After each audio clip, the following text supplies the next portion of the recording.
I call myself a body architect. I trained in classical ballet and have a background in architecture and fashion. As a body architect, I fascinate with the human body and explore how I can transform it.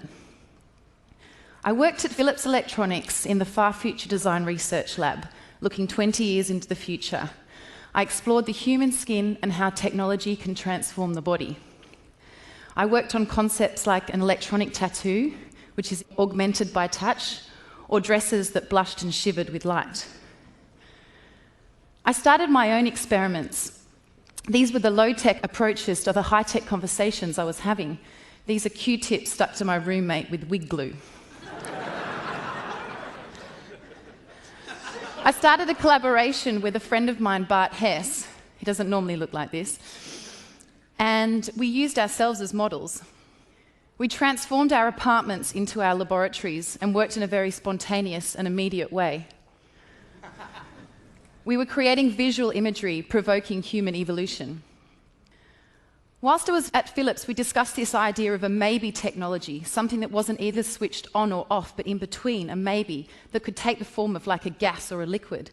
And I became obsessed with this idea of blurring the perimeter of the body so you couldn't see where the skin ended and the near environment started.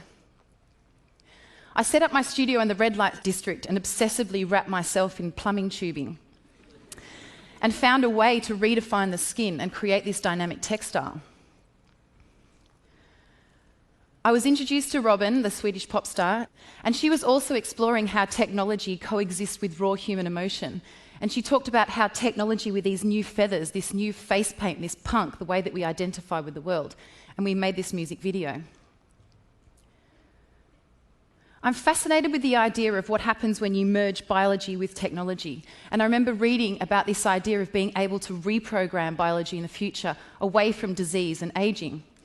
And I thought about this concept of imagine if we could reprogram our own body odor, modify, biologically enhance it, and how would that change the way that we communicate with each other, or the way that we attract sexual partners?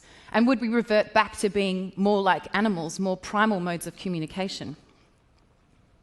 I worked with a synthetic biologist, and I created a swallowable perfume, which is a cosmetic pill that you eat, and the fragrance comes out through the skin surface when you perspire. It completely blows apart the way that perfume is and provides a whole new format. It's perfume coming from the inside out. It redefines the role of skin, and our bodies become an atomizer. I've learned that there's no boundaries, and if I look at the evolution of my work, I can see threads and connections that make sense. But when I look towards the future, the next project, it's completely unknown and wide open. I feel like I have all these ideas existing embedded inside of me, and it's these conversations and these experiences that connect these ideas, and they kind of instinctively come out.